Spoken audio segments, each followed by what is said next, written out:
Dear students, I hope that you are well by the grace of Almighty Allah. Now I am going to start a new lesson. Today's lesson is future indefinite tense. At first we have to know what is future indefinite tense. ভার্বের যে কাজ ভবিষ্যৎকালে সংঘটিত হবে তাকে future indefinite tense অথবা simple future tense বলে। যেমন আমি ঢাকা যাব, আমরা ক্রিকেট খেলবো,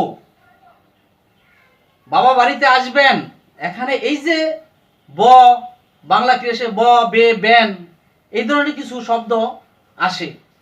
বাংলা যদি বোঝা হয় তাহলে বুঝবো যে ব বে বেন ভার্বের শেষে অর্থাৎ বাংলা ক্রিয়াসে যদি ব বে বেন থাকে তাহলে আমরা সেটাকে ফিউচার ইনডিফিনিট অথবা সিম্পল ফিউচার টেন্স বুঝবো। তাহলে এ ব্যাপারে আমরা এখনই আলোচনা করব। ভার্বের যে কাজ ভবিষ্যৎকালে সংঘটিত হবে এরূপ বোঝায় তাকে ফিউচার ইনডিফিনিট বা সিম্পল ফিউচার টেন্স বলে। আমরা স্ট্রাকচার জেনে নেই ইংলিশে। স্ট্রাকচার সাবজেক্ট, এই সাবজেক্টের নাম্বার ও পার্সন অনুপাতে পরবর্তীতে অক্সিলারি ভার্ব শেল অথবা উইল আসবে এবং শেল উইলের পরে মেইন ভার্বের প্রেজেন্ট ফর্ম, নেক্সট অবজেক্ট। আমি আবার বলছি, সাবজেক্ট, সাবজেক্টের পরে অক্সিলারি ভার্ব শেল অথবা উইল, এই সাবজেক্টের নাম্বার পার্সন অনুযায়ী পরবর্তীতে মেইন ভার্বের প্রেজেন্ট ফর্ম অবজেক্ট আসবে। এটা হচ্ছে ফিউচার ইনডিফিনিট অথবা সিম্পল ফিউচার টেন্সের গঠন। Example, I shall go to school, আমি স্কুলে যাব। এই যে যাব, ব দিয়া ভবিষ্যৎকে বোঝানো হয়েছে, আমি স্কুলে যাব বা আমরা যাব। উই শ্যাল প্লে ক্রিকেট, আমরা ক্রিকেট খেলবো। You will do the work, তুমি কাজটি করবে। They will sing a song, তারা গান গাবে। হি উইল কাম হিয়ার, তিনি এখানে আসবেন। তাহলে আমরা প্রত্যেকটা বাংলা ক্রিয়া শেষে ব বে বেন পেয়েছি। তাহলে আমরা বুঝতে পারি এগুলো হচ্ছে ফিউচার ইনডিফিনিট অথবা simple future tense. Simple future টেন্সের ক্ষেত্রে সাবজেক্ট যদি ফার্স্ট পারসন হয় তারপরে শেল বসবে। সাব যদি ফার্স্ট পারসন প্লুরাল নাম্বার হয় তাহলে তারপরেও শেল বসবে। সাবজেক্ট যদি সেকেন্ড পারসন হয় তাহলে তারপরে উইল বসবে, অক্সিলারি ভার্ব উইল বসবে। দের পরে উইল বসবে, হি এর পরে, অর্থাৎ এখানে শুধু নট অনলি হি, এখানে শি, নেম, ইট ইত্যাদি হতে পারে। এগুলা থার্ড পারসন সিঙ্গুলার নাম্বার। এই থার্ড পারসন সিঙ্গুলার নাম্বার পরে উইল বসবে।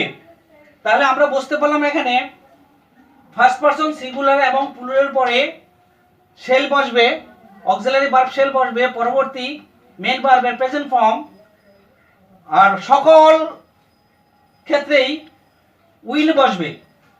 তা আশা করি তোমরা বুঝতে পেরেছো।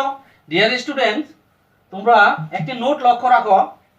এখানে আমি লিখেছি I will help you at any cost, যে কোনো প্রকারে বা যে কোনো মূল্যে আমি তোমাকে সাহায্য করব। এখানে আই ফার্স্ট পারসন, অর্থাৎ ফার্স্ট পারসন পরেও আমি উইল ব্যবহার করেছি। কেন করেছি? যদি ডিটারমিনেশন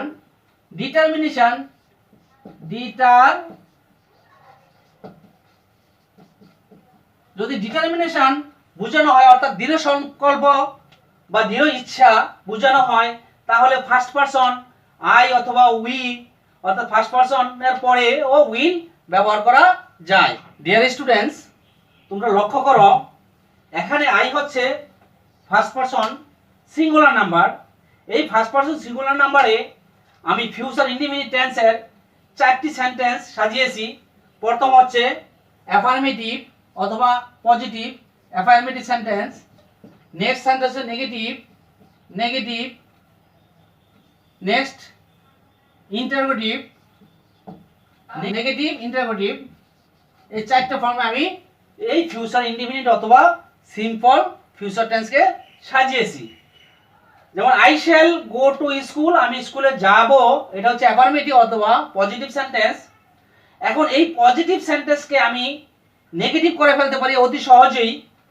এখানে একটা অক্সিলারি ভার্ব আছে শেল, এই শেল ভার্বের পরে যদি আমি নট বসিয়ে দেই তাহলে সেন্টেন্সটা নেগেটিভ হয়ে গেল।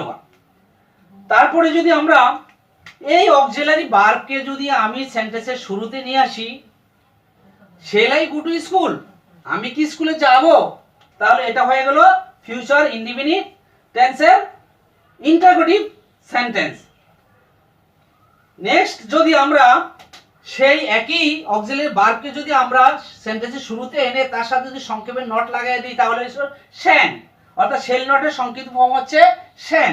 শ্যান আই গো টু স্কুল, এটা হয়ে গেল নেগেটিভ ইন্টারোগেটিভ ফর্ম। আশা করি তোমরা বুঝতে পেরেছ এই ফিউচার ইনডিফিনিট অর্থাৎ সিম্পল ফিউচার টেন্সকে কিভাবে অ্যাফার্মেটিভ, নেগেটিভ, ইন্টারোগেটিভ এবং নেগেটিভ ইনফিনিটিভ সাজাতে হয় তোমরা বুঝতে পেরেছো। নেক্সট, এটা হচ্ছে first person plural number. We, উইর পরে শেল বসে, অক্সিলারি ভার্ব শেল বসে।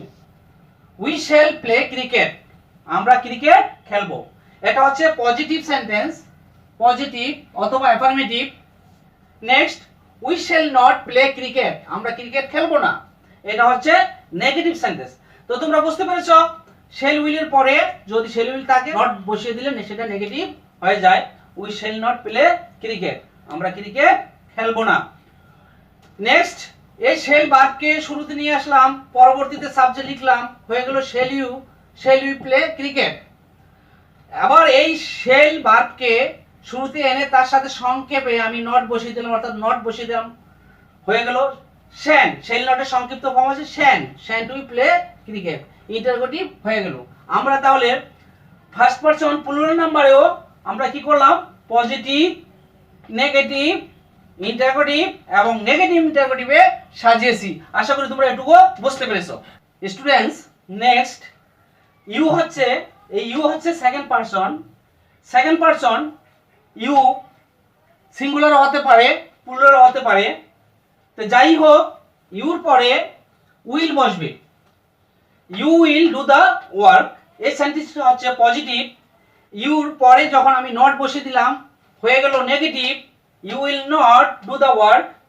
আবার উইলকে যখন আমি শুরু থেকে নিয়ে আসলাম হয়ে গেল interrogative, will you do the work. আবার উইলকে শুরুতে নিয়ে এসে তার সাথে আমি সংক্ষেপে নট বসিয়ে দিচ্ছি, won't you do the work. এখানে একটু লক্ষ্য রাখো, উইল নটের সংক্ষিপ্ত ফর্ম হচ্ছে, শর্ট ফর্ম হচ্ছে ওন্ট। তোমরা খেয়াল রাখবা, উইল নটের শর্ট ফর্ম হচ্ছে ওন্ট। তাহলে আমরা সেকেন্ড পারসন দিয়েও পজিটিভ অর্থাৎ অ্যাফার্মেটিভ, নেগেটিভ, ইন্টারোগেটিভ এবং নেগেটিভ ইন্টারোগেটিভ সাজিয়েছি। আশা করি বুঝতে পেরেছো স্টুডেন্টস। নেক্সট, দে হচ্ছে থার্ড পারসন প্লুরাল নাম্বার। দের পরে উইল বসে, they will sing a song, এটা হচ্ছে পজিটিভ, এটা হচ্ছে positive. They will not sing a song, এটা হচ্ছে negative. Will they sing a song, এটা হচ্ছে ইন্টারোগেটিভ।